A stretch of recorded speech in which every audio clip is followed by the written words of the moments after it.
Hello friends, હું છું Hardik Patel. Icon engineering tuition ક્લાસીસની ચેનલમાં વિદ્યાર્થી મિત્રો આપનું સ્વાગત છે.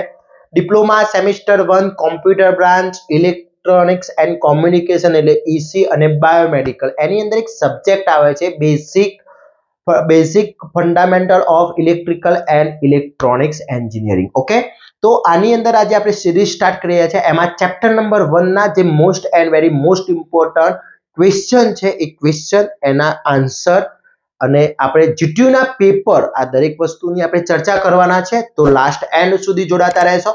મારી ચેનલ ઉપર નવા હોય તો ચેનલને સબસ્ક્રાઇબ કરી દેશો, બેલ આઇકોન ઓન કરી દો જેથી નવા વિડીયો આવે તરત જ નોટિફિકેશન આવી જશે. વિદ્યાર્થી મિત્રો, આની અંદર આજે આપણે વાત કરવાના છે ચેપ્ટર નંબર 1, જે તમારે 18 માર્ક્સનું ચેપ્ટર પૂછાતું હોય છે. તો આ 18 માર્ક્સ મેળવવા માટે હું અહીંયા જેટલા પણ મોસ્ટ ટાઈપી ક્વેશ્ચન છે એના આન્સર છે, બંને લેંગ્વેજની અંદર આન્સર આપેલા છે. જીટીયુ ના પેપર કેટલા પૂછાય છે એ પણ ડિસ્કશન કરવાના છે. અને બીજું ખાસ કે આપણું એક વોટ્સઅપ ગ્રુપ ચાલી રહ્યું છે. એ વોટ્સઅપ ગ્રુપની અંદર હજી સુધી જોઈન નથી તો ફટાફટ જોઈન થઈ જશો. એની અંદર દરેક વસ્તુ આપણે શેર કરતા હોઈએ છીએ, પીડીએફઓ છે, એની લિંક છે, દરેક વસ્તુ શેર કરતા હોય છે. તમે અને તમારા ફ્રેન્ડ્સ બંનેને જોઈન થવાનું છે. જોડે જોડે ખાસ એક ઇમ્પોર્ટન્ટ કે જેટલા પણ વિદ્યાર્થી મિત્રો સેમિસ્ટર 1 ની અંદર છે એના દરેક બ્રાન્ચના કોર્સ હોય, એ દરેક બ્રાન્ચના કોર્સ મિકેનિકલ હોય, સિવિલ હોય, ઇલેક્ટ્રિકલ હોય, આઈટી હોય, કોમ્પ્યુટર, બાયોમેડિકલ, જે પણ સબ્જેક્ટ છે એ બધા સબ્જેક્ટનો કોર્સ બનાવેલા છે, જેની લિંક ડિસ્ક્રિપ્શનમાં મૂકેલી છે. હવે આ એફડબલ્યુ નો કોર્સ પણ આપણે અપલોડ છે. એની અંદર બંને લેંગ્વેજમાં મટીરીયલ છે, ઇંગ્લિશમાં પણ છે અને ગુજરાતીની અંદર પણ છે. મોસ્ટ ટાઈપી ક્વેશ્ચન, એના આન્સર, જીટીયુ ના પેપર, મોડલ પેપર, દરેક વસ્તુ જે જીટીયુ માં તમને ખૂબ જ ઉપયોગી થશે, જે સૌથી વધારે સ્કોર કરવો છે, પાસ થવું છે, એના માટે ખૂબ જ ઉપયોગી છે. ઓકે, તો ફટાફટ એકવાર શાંતિથી તમે ડિસ્ક્રિપ્શન બોક્સ ચેક કરી લો, એની અંદર દરેક લિંક મૂકેલી છે અને તૈયારી સ્ટાર્ટ કરી દો. હવે આપણું ચેપ્ટર જે છે, ફર્સ્ટ ચેપ્ટર છે એ બેઝિક ઓફ ઇલેક્ટ્રિકલ એન્જિનિયરિંગ છે. તો એની અંદર વાત કરીએ તો હવે મોસ્ટ ઇમ્પોર્ટન્ટની વાત કરીએ તો પહેલું જે આપણું બેઝિક ઓફ ઇલેક્ટ્રિકલ એન્જિનિયરિંગ છે એની ક્વેશ્ચન બેંક આપણે જોઈ લઈએ. તો જે ક્વેશ્ચન બેંક તમે જોવો છો એ આખી ક્વેશ્ચન બેંક મેં તૈયાર કરેલી છે. એનું 18 માર્ક્સનું ચેપ્ટર છે. હવે આ જે ક્વેશ્ચન બેંક છે એના જવાબો પણ આપણે તૈયાર કરી દીધા છે, આન્સર પણ આપણે આપેલા છે. દરેક વસ્તુ કોર્સની આ પીડીએફઓ જે છે, પીડીએફઓ બધી જ પીડીએફઓ જવાબ સાથેની એક કોર્સની અંદર અપલોડ છે. તો ફટાફટ કોર્સ પરચેસ કરી લો, એમાંથી તમને મળી જશે. હવે ચેપ્ટર નંબર 1 કરીએ. પાસ થવા માટે 23 જોઈએ છે, એમાં તો 18 માર્ક્સ તો પહેલું ચેપ્ટર તમને લઈ આપે છે. તો 18 માર્ક્સ મેળવવા માટે શું શું તૈયાર કરવાનું છે? તો પહેલા છે give the following difference period, frequency, wavelength, conductor, insulator, EMF, electric current, resistance, work, power અને વર્કફોર્સ. આટલી વ્યાખ્યાઓ છે. એટલે કે આવર્તકાળ, આવૃત્તિ, તરંગ લંબાઈ. હવે આવર્તકાળ તો બે ક્રમિક શૃંગ અને બે ક્રમિક ગત વચ્ચેના અંતરને આવર્તકાળ કહીએ છીએ. આવૃત્તિનો મતલબ શું થાય? ફ્રીક્વન્સી, એક સાયકલને પૂર્ણ થવા માટે 1 સેકન્ડમાં પસાર થતી સાયકલની સંખ્યા, 1 સેકન્ડમાં પસાર થતી સાયકલની સંખ્યા એટલે આવૃત્તિ. તરંગ લંબાઈ, બે ક્રમિક શૃંગ અને બે ક્રમિક ગત વચ્ચેના અંતરને. અને આવર્તકાળની વ્યાખ્યા શું થશે? એક સાયકલને પૂર્ણ થવા માટે લાગતા સમયને. તો આ બધી વ્યાખ્યાઓ છે, એ વ્યાખ્યાઓ મોસ્ટ આઈએમપી છે. વાહક કોને કહેવાય, અવાહક કોને કહેવાય, ઈએમ આ બધું કોને કહેવાય એની વાત કરવાની છે. એના પછી વાત કરીએ એક્ટિવ કમ્પોનન્ટ્સ અને પેસિવ કમ્પોનન્ટ્સ, ઉદાહરણ સાથે સમજાવવાનું પૂછી શકે છે તમને. હવે આ બધી મેં ક્વેશ્ચન બેંક તૈયાર કરી છે. જીટીયુ માં પણ આ બધા ક્વેશ્ચન આવેલા છે, તમારા પેપરમાં પણ આવશે. હવે જે પેપર આવશે એની અંદર પણ આવશે, એટલે આ બધા ક્વેશ્ચન તમારે તૈયાર કરી દેવાના છે. પછી આ એક sine wave, square wave, triangle wave, sawtooth wave દોરવાનું પૂછાય છે, ઓન્લી વેવ્સ દોરવાના પૂછાય છે, એ પણ તમારે તૈયાર કરવાના છે. ઓમનો નિયમ લખી તેની મર્યાદાઓ સમજાવો, એટલે કે write Ohm's law and explain elimination.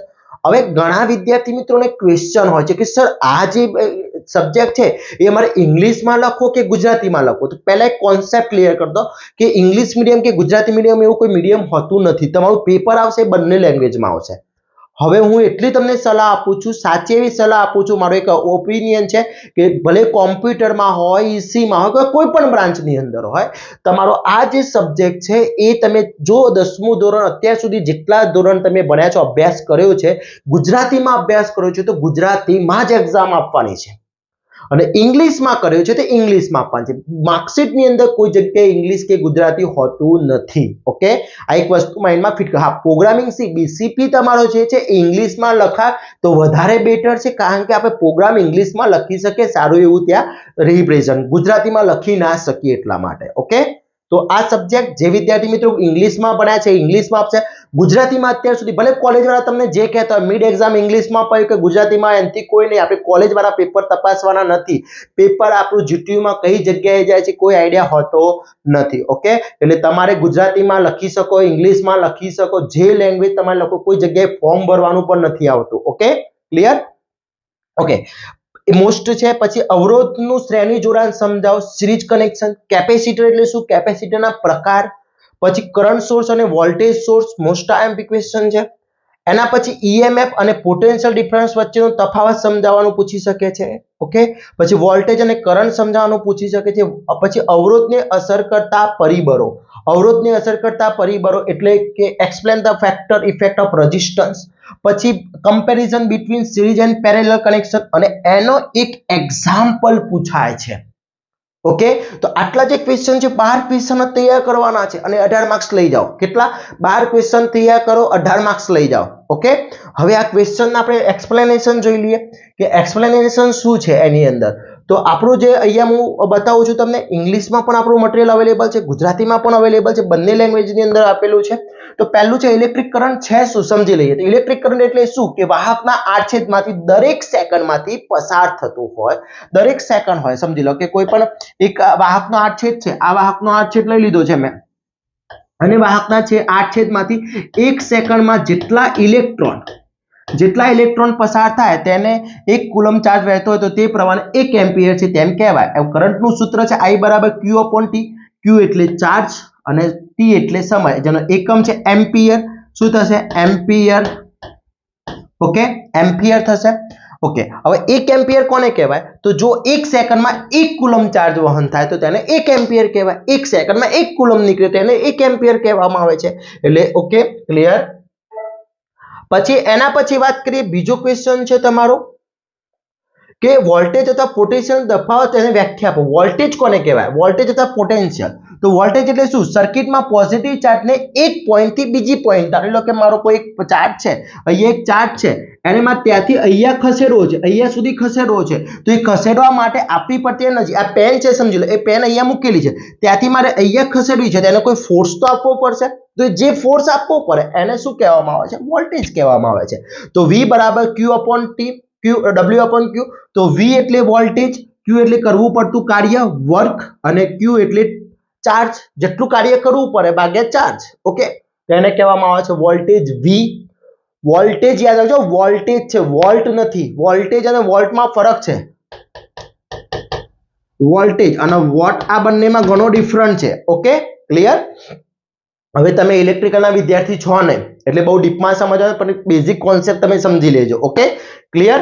ચલો, પછી એના પછી વાત કરીએ કે પૂછાય છે ડિફરન્ટ, પૂછાય છે કે ડિફરન્ટ મોસ્ટ આઈએમપી છે કે ઈએમએફ અને પોટેન્શિયલ ડિફરન્સ.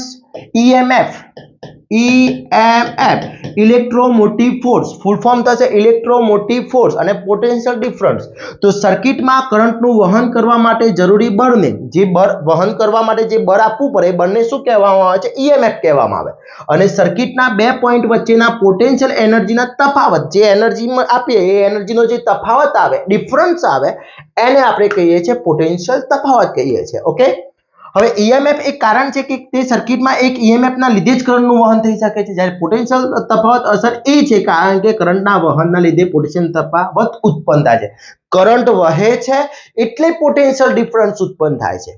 ઓકે, અને ઈએમએફ નો એકમ વોલ્ટ. શું છે? વોલ્ટ. અને આનો એકમ પણ વોલ્ટ છે. તફાવતનો એકમ બંનેનો શું છે? વોલ્ટ જ છે. ક્લિયર? તો તમને 3 માર્ક્સની અંદર આ ક્વેશ્ચન પૂછી શકે છે, તો આટલું તમારે એક્સપ્લેનેશન આપી દેવાનું છે આની અંદર. ક્લિયર? ઓકે, ઇંગ્લિશ વાળા જે વિદ્યાર્થી મિત્રો છે એનું પણ મટીરિયલ આપણે મૂકેલું છે. આ મટીરિયલ ગુજરાતી વાળા વિદ્યાર્થીનું પણ મટીરિયલ મૂકેલું છે મેં. એ કોર્સ પરચેસ કરવાનો છે, એને લિંક મૂકેલી છે, ત્યાંથી કોર્સ પરચેસ કરો, દરેક વસ્તુ તમને પ્રોવાઈડ થઈ જશે. ઓકે, ચલો એના પછી વાત કરીએ નેક્સ્ટ, વાહક, વિષવાહક અને અર્ધવાહક. ખાલી વ્યાખ્યાઓ યાદ રાખવાની છે. હવે એના એનર્જી બોન્ડ સાથે પણ પૂછાતા હોય છે, એ પણ હું તમને બતાવી દઈશ. ઓકે, નેક્સ્ટ ચેપ્ટરમાં છે. તો વાહક કોને કહેવાય? તો જે પદાર્થ ઇલેક્ટ્રિક કરંટનો વિરોધ ઓછો કરે છે, એટલે બીજી ભાષામાં કહે છે સહેલાઈથી પસાર થવા દે. લોખંડનો ટુકડો છે, સમજાઈ દઉં તમને હવે કે ધારી લો કે અહીંયા એક બેટરી જોડી છે, એક અહીંયા બેટરી જોડી છે, બરોબર? આ એક બેટરી છે, અહીંયા મેં જગ્યા રાખી છે અને અહીંયા બલ્બ મૂક્યો છે. હવે આ બલ્બ છે, હવે અહીંયા લોખંડનો ટુકડો મૂકીશ, હું અહીંયા લોખંડનો ટુકડો મૂકીશ તો કરંટ પસાર થશે ઈઝી. હવે એ જગ્યાએ હું અહીંયા લાકડાનો ટુકડો મૂકીશ તો થશે, સૂકા લાકડાનું નહીં થાય. અને જો ભીનું લાકડું મૂકીશ તો કઈક વાર થઈ પણ શકે અથવા નથી પણ થતો. તો વાહક એટલે કંડક્ટર. કંડક્ટર કોને કહેવાય કે વીજ પ્રવાહ સહેલાઈથી પસાર થવા દે તેવા પદાર્થને શું કહેવામાં આવે છે? વાહક કહેવામાં આવે છે. એમાં રેઝિસ્ટન્સ ઓછો હોય, એના મોસ્ટ કયા કયા છે? સિલ્વર છે, ગોલ્ડ છે, કોપર છે, તાંબુ છે. દરેક મેટલ એ કંડક્ટર છે, દરેક મેટલ એ કંડક્ટર છે. ઓકે, એના પછી વાત કરીએ વિષવાહક, ઇન્સ્યુલેટર, અવાહક. અવાહક એટલે શું કે જે ઇલેક્ટ્રિક પદાર્થ કરંટ પસારનો પ્રચંડ વિરોધ કરે છે, એટલે કે પસાર થવા દેતા નથી. કયા કયા? રબર છે, પીવીસી છે, માઇકા છે. આ બધા શું છે? વધારે હોય છે, કારણ કે એની અંદર શું હોય છે? રેઝિસ્ટન્સ વધારે હશે. રેઝિસ્ટન્સ કેવો હશે? રેઝિસ્ટન્સ એટલે શું કે જે પ્રવાહ પસાર થતો હોય અને એનો વિરોધ કરે એ ગુણ, એને રેઝિસ્ટન્સ કહેવાય. અને રેઝિસ્ટન્સ કોને કહેવાય કે વિરોધ કરવાના ગુણધર્મને કહેવાશે. ક્લિયર? ઓકે, ચલો એના પછી અર્ધવાહક. અર્ધવાહક એટલે શું કે અમુક વાર પસાર થવા પણ દે અથવા અમુક વાર પસાર ના પણ થવા દે. કોઈક વાર રેઝિસ્ટન્સ વધારે હોય, રેઝિસ્ટન્સ ઓછો પણ હોય. તેવા ચાર કયા કયા છે? જર્મેનિયમ છે, સિલિકોન છે. આ બધા એના અર્ધવાહક છે. ઓકે, સોરી, એના સેમિકન્ડક્ટર, એને કહેવાય છે સેમિકન્ડક્ટર. ઓકે, ચલો નેક્સ્ટ ક્વેશ્ચન છે આપણો ઇલેક્ટ્રિક માટેના પેસિવ કમ્પોનન્ટ ને એક્ટિવ કમ્પોનન્ટ કોને કહેવાય? ક્વેશ્ચન હતો ને. તો પેસિવ કોણ? તો પેસિવ એટલે શું કે પાવર ના આપી શકે, સિગ્નલનું પ્રોસેસિંગ ના કરી શકે, એને કયા કમ્પોનન્ટ્સ કહેવાય? Passive components. અને જે એનર્જી આપી શકે, સિગ્નલનું પ્રોસેસિંગ કરી શકે, એને શું કહેવાય છે? એક્ટિવ. હવે પેસિવ કયા કયા કમ્પોનન્ટ છે તમારા? તો રેઝિસ્ટન્સ છે, ઇન્ડક્ટર છે, કેપેસિટર છે. બધા કયા છે? પેસિવ કમ્પોનન્ટ છે. જ્યારે તમારો વોલ્ટેજ સોર્સ છે, એનર્જી સોર્સ છે, એ બધા શું છે? કયા છે? એક્ટિવ કમ્પોનન્ટ છે. ક્લિયર? તો એક્ટિવ એટલે શું કે જે એનર્જી આપી શકે, the energy is a provide અથવા પ્રોસેસિંગ કરી, ઇલેક્ટ્રિક સિગ્નલનું પ્રોસેસિંગ કરી શકે. ઓકે, અને આની અંદર પેસિવ ની અંદર એનર્જી આપી શકતા નથી, can not give a energy. Okay, energy નહીં આપી શકે, ઇલેક્ટ્રિક એનર્જી નહીં આપી શકે, સિગ્નલનું પ્રોસેસિંગ પણ નહીં થઈ શકે. એને કહેવાય છે એક્ટિવ અને પેસિવ કમ્પોનન્ટ્સ. Okay, clear? એના પછી વાત કરીએ પ્રતિરોધ. મેં કીધું પ્રતિરોધ એટલે શું, એની વ્યાખ્યાને એકમ. આવું પ્રતિરોધ એટલે શું? તો પદાર્થ પોતાનામાંથી પસાર થતા ઇલેક્ટ્રિક કરંટના વિરોધ કરવાના ગુણધર્મને પ્રતિરોધ અથવા અવરોધ કહે છે. પ્રતિરોધની સંજ્ઞા R છે. ઓકે, એનો એકમ ઓમ, ઓમ છે. ઓકે, ઓકે, ઓમેગા એટલે ઓમ કહેવામાં આવે છે. હવે R બરાબર સૂત્ર છે V/I. V એટલે શું થશે? વોલ્ટ, અને I એટલે કરંટ અથવા એમ્પિયર એટલે કરંટ. એટલે 1 ઓમ બરાબર 1 વોલ્ટ ભાગ્યા એમ્પિયર થઈ જશે. ઓકે, હવે રેઝિસ્ટન્સને અસર કરતા પરિબળો કયા કયા છે? મોસ્ટ આઈએમપી છે રેઝિસ્ટરને અસર કરતા પરિબળો. તો વાહકની લંબાઈ, વાહકના આછેદનું ક્ષેત્રફળ, વાહકનું મટીરીયલ અને વાહકનું ઉષ્ણ તાપમાન. હવે વાહકની લંબાઈ, તો વાહકને પ્રતિરોધ વાહકની લંબાઈના સમપ્રમાણ, એટલે R ચલે છે L. એટલે જેમ લંબાઈ વધશે એમ રેઝિસ્ટન્સ વધશે, જેમ લંબાઈ ઘટશે એમ રેઝિસ્ટન્સ ઘટશે. એટલે R ચલે છે L. આ યાદ રાખજો. બીજું જે છે વાહકનો આછેદ, ક્ષેત્રફળ. તો જેમ રેઝિસ્ટન્સ, જેમ વાહકનું ક્ષેત્રફળ એટલે જેટલું ક્ષેત્રફળ વધારે હશે એટલો રેઝિસ્ટન્સ ઓછો હશે, અને જેટલો રેઝિસ્ટન્સ, જેટલું આછેદ નાનું હશે એટલું રેઝિસ્ટન્સ વધારે હશે. ઓકે, હવે સમજો એસી છે એને સિંગલ વાયર, પતલા વાયર ઉપર ચલાવીએ તો આપણો વાયર બળી જાય છે, જ્યારે એના માટે વધારે વાયર, કારણ કે એનર્જી શું કરે છે? વધારે જોઈએ છે. એટલે એનું સૂત્ર શું ચલે છે? R ચલે છે 1/A એટલે એરિયા. પછી વાત કરીએ વાહકનું મટીરીયલ. હવે વાહકનું મટીરીયલ શું છે કે પદાર્થના ક્રિસ્ટલ સ્ટ્રક્ચરના ઉપર આધારિત છે કે કઈ રીતનું મટીરીયલ છે. ઓકે, વાહકનું ઉષ્ણ તાપમાન, તો R ચલે છે એટલે ટેમ્પરેચર વધે એમ રેઝિસ્ટન્સ વધે, અને ટેમ્પરેચર ઘટે એમ રેઝિસ્ટન્સ ઘટશે. તો આખું એક સૂત્ર તૈયાર થશે. રેઝિસ્ટન્સનું R ચલે છે L/A T. ઓકે, T એટલે ટેમ્પરેચર, અહીંયા T આવશે, સોરી, T અહીંયા નહીં આવે. તો LT/A એટલે રેઝિસ્ટન્સ ચલે, આ ચલે છે એટલે જેમ રેઝિસ્ટન્સ વધશે, લંબાઈ વધશે એમ રેઝિસ્ટન્સ વધશે, ટેમ્પરેચર વધશે એમ રેઝિસ્ટન્સ વધશે, અને એરિયા વધશે એમ રેઝિસ્ટન્સ ઘટશે. ઓકે, તો મોસ્ટ આઈએમપી ક્વેશ્ચન છે વિદ્યાર્થી મિત્રો, ખાસ તૈયાર કરી દેજો, પૂછાશે. આ બધા જ ક્વેશ્ચન મોસ્ટ આઈએમપી છે. ચલો એના પછી વાત કરીએ. મેં તમને કીધું એ જ છે કે વિશિષ્ટ પ્રતિરોધની વ્યાખ્યા શું છે એ મેં બધા બતાવી દીધા તમને. હવે ઉષ્ણ તાપમાનનો અસર, એટલે કે આપણે ટેમ્પરેચર જેમ વધે એમ એટલું સેપરેટલી બતાવેલું છે કે જેમ ટેમ્પરેચર વધે એમ રેઝિસ્ટન્સ વધે, અને ટેમ્પરેચર ઘટશે એમ રેઝિસ્ટન્સ ઘટશે. હવે મોસ્ટ એન્ડ મોસ્ટ બીજો છે ઓમનો નિયમ. ઓમનો નિયમ શું કહે છે? એનું સ્ટેટમેન્ટ યાદ રાખજો. પહેલો ઓમનું સ્ટેટમેન્ટ શું છે? જો વાહકનું ઉષ્ણ તાપમાન અચળ રહે, વાહકના બે છેડા વચ્ચે વીજ દબાણ અને તેમાંથી પસાર થતા પ્રવાહનો ગુણોત્તર અચળ રહે છે એટલે v upon i is equal to અચળ એટલે r બરાબર v upon i એક સૂત્ર થશે, i બરાબર v upon r થશે અને v બરાબર ir થશે. Okay clear? તો આ ત્રણ સૂત્રો થશે. હવે આ એના નિયમો ઉપયોગ ક્યાં ક્યાં થઈ શકે છે? તો ઓહમનો નિયમ મદદ અજાણ્યા પ્રતિરોધ શોધવા માટેની કિંમત શોધવા માટે, સર્કિટમાં પ્રતિરોધની અક્રોસ થતા વોલ્ટેજની ગણતરી કરવા માટે અને આ નિયમના મદદથી સર્કિટનો સમતુલ્ય પ્રતિરોધ જાણી શકાય છે. તો આ ઓહમના ઉપયોગો છે. હવે એની મર્યાદાઓ શું છે, લિમિટેશન શું છે, ખાસ ધ્યાન રાખજો. તો ઓહમની લિમિટેશનો શું છે કે ટેમ્પરેચર અચળ હોય તો જ આપણે લાગુ પાડી શકીએ છીએ, ટેમ્પરેચરમાં ફેરફાર થતો હોય તો આપણે લાગુ પાડી શકતા નથી. પહેલી મર્યાદા છે. સેમિકન્ડક્ટર, સિલિકોન કાર્બાઇડ વગેરે માટે ઓહમનો નિયમ લાગુ પડી શકાતો નથી કારણ કે કાસ્ટિંગ લિનિયર હોય છે એટલા માટે. અને ઓહમનો નિયમ એસી સર્કિટમાં જ માત્ર પ્રતિરોધ હોય તો જ લાગુ પાડી શકાય છે. જો સર્કિટમાં ઇન્ડક્ટર કે કેપેસિટર હોય તો નિયમ લાગુ પાડી શકાતો નથી. આ ત્રણ એની લિમિટેશન છે, યાદ રાખવાની છે. ક્લિયર? ઓકે. પછી વાત કરીએ KCL અને KVL. મોસ્ટ ટાઈમ બી KCL અને KVL. KVL અને KCL શું છે? KCL કિર્ચોફ કરંટ લો. કોઈ પણ નેટવર્કમાં નોડ પરના ઇલેક્ટ્રોન કરંટનો એલ્જિબ્રા સરવાળો શૂન્ય હોય છે. એટલે હવે સમજો, આકૃતિ સાથે સમજીએ. ધારી લો કે આ નોડ છે, આ નોડ છે. હવે કોઈ પ્રવાહ અંદર આવે છે, પ્રવાહ અંદર આવશે તો શું થશે? પ્લસ થશે અને બહાર જશે તો માઇનસ થશે. હવે જો જે પ્રવાહ અંદર આવતો હોય તો પહેલો પ્રવાહ i1 શું થાય છે? અંદર આવે છે i1 પ્લસ, i2 અંદર આવે છે તો i2 પ્લસ, i3 બહાર જાય છે તો આ માઇનસ, આ અંદર આવે છે તો પ્લસ, i5 અંદર આવે છે તો પ્લસ. તો આ બધાનો સરવાળો શું થાય? 0 થાય. શું થાય? 0 થાય. એ મારો KVL કે છે. Okay, KCL. ઓકે, તો આ થઈ ગયો તમારો KCL. હવે સમજો, જ્યારે KVL શું કહે છે સમજી લો કે KVL શું કહે છે? કિર્ચોફ વોલ્ટેજ લો શું કહે છે કે કોઈપણ નેટવર્કના કોઈપણ ક્લોઝ લૂપમાં આવતા વોલ્ટેજનો હવે આ ક્લોઝ લૂપ છે, આખી સર્કિટ બંધ છે તો એનો સરવાળો પણ શું થાય છે? શૂન્ય. લે એમાં વોલ્ટેજની ગણતરી કરવામાં આવે છે, પેલામાં કરંટની ગણતરી કરવામાં આવે છે. ઈ સિગ્મા i બરાબર 0 થાય જ્યારે અહીંયા sigma v is equal to 0 થશે. ક્લિયર? ઓકે, તો આ વોલ્ટેજ ડ્રોપની ગણતરી કરવામાં આવે છે. ક્લિયર? હવે વ્યાખ્યાઓ આપવાની છે. કાર્યની વ્યાખ્યા શું થાય, પાવરની વ્યાખ્યા શું થાય, એનો એકમ છે, અને એનર્જીની વ્યાખ્યા શું થાય એ સમજવાનું છે. ક્લિયર? એ મોસ્ટ ટાઈમ બી છે આ વસ્તુ, ખાસ જોઈ લેજો વિદ્યાર્થી મિત્રો. એના એકમો યાદ રાખવાના છે. હવે આદર્શ વોલ્ટેજ સોર્સ અને પ્રેક્ટિકલ વોલ્ટેજ સોર્સ એ અહીંયા બતાવેલા છે. એ તમારે આદર્શ વોલ્ટેજ સોર્સ અને પ્રેક્ટિકલ વોલ્ટેજ એટલે કે વોલ્ટેજ સોર્સની અંદર લિનિયર હોય પણ એ પ્રેક્ટિકલ જ છે, એક્ઝેક્ટલી હોતું નથી. આ પ્રેક્ટિકલ વેલ્યુ આઈડિયલી હોય, એ પ્રેક્ટિકલી વેલ્યુ ના હોય એની અંદર. ઓકે, ચલો એના પછી મોસ્ટ ઇમ્પોર્ટન્ટની વાત કરીએ, અવરોધનું શ્રેણી જોડાણ. હવે અવરોધનું શ્રેણી જોડાણની અંદર શું હોય છે સમજી લો કે મેં અહીંયા એક પ્રતિરોધ R1 લીધો છે, અહીંયા R2 લીધો છે અને અહીંયા એ સિરીઝમાં છે.